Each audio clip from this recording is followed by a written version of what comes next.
Hi అండి, welcome to Pavithra's cookbook. ఈరోజు నేను మీకు టేస్టీ యమ్మీ రైస్ రెసిపీని చూపిస్తున్నానండి. అదే పన్నీర్ ఫ్రైడ్ రైస్.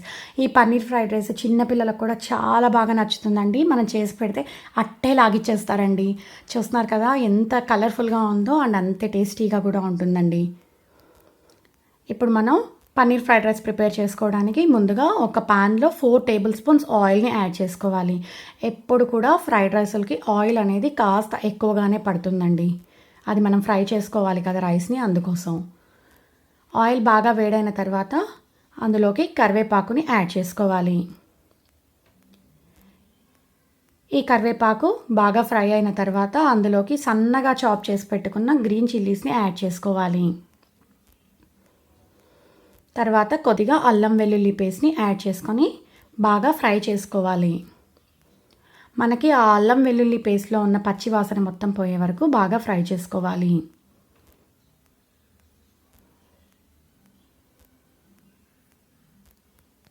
ఈ అల్లం వెల్లుల్లి పేస్ట్ బాగా ఫ్రై అయిన తర్వాత ఉల్లిపాయ ముక్కలు ఇలా పొడవుగా సన్నగా చాప్ చేసుకోవాలండి. చాప్ చేసుకొని 1 కప్పు ఉల్లిపాయని యాడ్ చేసుకోవాలి.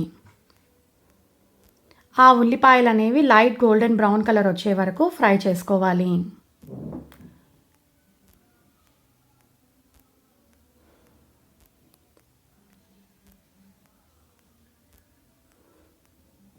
ఈ ఉల్లిపాయ ముక్కలు బాగా ఫ్రై అయిన తర్వాత అందులోకి 1/2 కప్పు చాప్ చేసి పెట్టుకున్న క్యాప్సికమ్ని యాడ్ చేసుకోవాలి. ఆ క్యాప్సికమ్ని కూడా ఇలా పొడవుగా సన్నగా చాప్ చేసుకొని యాడ్ చేసుకోండి. ఈ వెజిటేబుల్స్ అనేది మరి ఎక్కువగా ఫ్రై అవ్వాల్సిన అవసరం లేదండి. జస్ట్ మనకి కొంచెం మెత్తబడితే చాలు. క్రంచీగా ఉంటేనే రైస్ ఐటెం చాలా బాగుంటుంది. ఇప్పుడు అందులోకి 1/2 కప్పు సన్నగా చాప్ చేసి పెట్టుకున్న క్యారెట్ని కూడా యాడ్ చేసుకోవాలి. తర్వాత 1/2 కప్పు సన్నగా చాప్ చేసి పెట్టుకున్న బీన్స్ని యాడ్ చేసుకొని బాగా ఫ్రై చేసుకోవాలి. మీరు క్రంచీగా కనుక ఇష్టపడే వాళ్ళైతే కాస్త ఫ్రై అవుతున్నట్టే మనం రైస్ అనేది మిక్స్ చేసుకోవచ్చండి.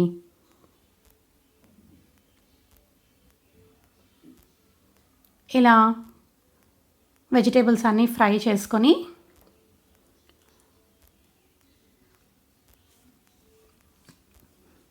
అందులోకి మనం రుచికి సరిపడా ఉప్పుని యాడ్ చేసుకోవాలి.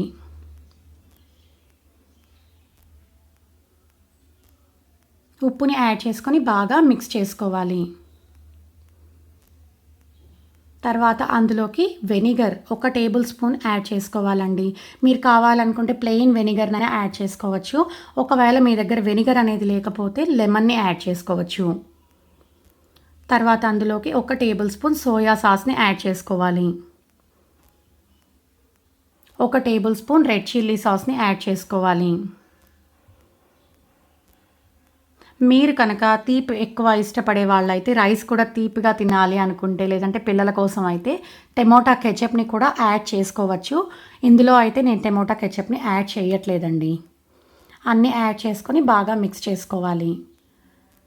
తర్వాత అందులోకి కొద్దిగా పెప్పర్ పౌడర్ని యాడ్ చేసుకోవాలి.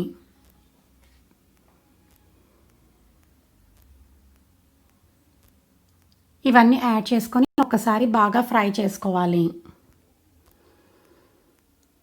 ఇప్పుడు అందులోకి మనం ముందుగా బాయిల్ చేసి పెట్టుకున్న రైస్ని పొడిలాగా చేసుకొని యాడ్ చేసుకోవాలి.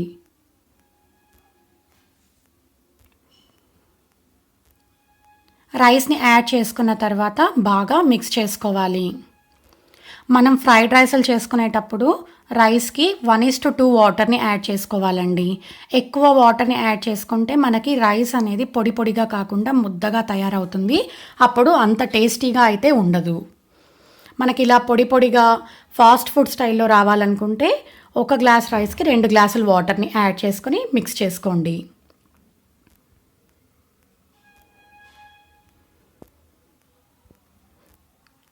మనం ఆ రైస్ని బాగా మిక్స్ చేసుకొని కాసేపు వేయించుకోవాలండి. అప్పుడే మనం యూజ్ చేసుకున్న ఆ సాసులన్నీ రైస్కి బాగా పట్టుకుంటాయి. ఇప్పుడు అందులోకి సన్నగా చాప్ చేసి పెట్టుకొని బటర్లో వేయించుకున్న పన్నీర్ని యాడ్ చేసుకోవాలి. మీ దగ్గర కనుక బటర్ లేకపోతే నెయ్యిలో అయినా యాడ్ చేసుకొని ఫ్రై చేసుకోవచ్చు. ఇప్పుడు ఆ పన్నీర్ని యాడ్ చేసుకొని బాగా మిక్స్ చేసుకోవాలి. పన్నీర్ మాత్రం తప్పకుండా ఇందులో ఫ్రై చేసుకొని యాడ్ చేసుకోవాలండి. అప్పుడే మనకి నోటికి క్రంచీగా తగులుతూ ఉంటుంది ఆ పన్నీర్ అనేది. ఇలా పన్నీర్ని కూడా బాగా మిక్స్ చేసుకున్న తర్వాత కాసేపు ఉడకనివ్వాలి. మనకి ఆ పన్నీర్కి కూడా మన స్పైసెస్ అన్నీ పట్టుకోవాలి కదా, అందుకని. ఇప్పుడు అందులోకి సన్నగా చాప్ చేసి పెట్టుకున్న కొత్తిమీరని యాడ్ చేసుకొని మరొకసారి బాగా మిక్స్ చేసుకోవాలి. ఇలా బాగా మిక్స్ చేసుకున్న తర్వాత స్టవ్ టర్న్ ఆఫ్ చేసుకొని మనం ఒక సర్వింగ్ ప్లేట్లోకి కానీ సర్వింగ్ బౌల్లోకి కానీ ట్రాన్స్ఫర్ చేసుకోవాలి. చూస్తున్నారు కదండి, మన రైస్ అయితే ప్రిపేర్ అయిపోయింది. ఎంత యమ్మీగా ఉందో. మనం రెస్టారెంట్కి వెళ్ళినా కూడా ఇదే స్టైల్లో మనకి ఇస్తారండి. రెస్టారెంట్ స్టైల్లో రైస్ని మనం ఇంట్లోనే ఈజీగా ప్రిపేర్ చేసేసుకోవచ్చు. ఇందులో ఎంత పన్నీర్ యాడ్ చేస్తే పిల్లలు అంత ఇష్టంగా తింటారండి. ఈ పన్నీర్ ఫ్రైడ్ రైస్ టమోటా కెచప్తో చాలా టేస్టీగా ఉంటుంది. కావాలనుకుంటే మీరు రైతాతో కూడా ట్రై చేయొచ్చు. అంతే అండి. Thanks for watching. Please subscribe to our channel Pavithra's cook book.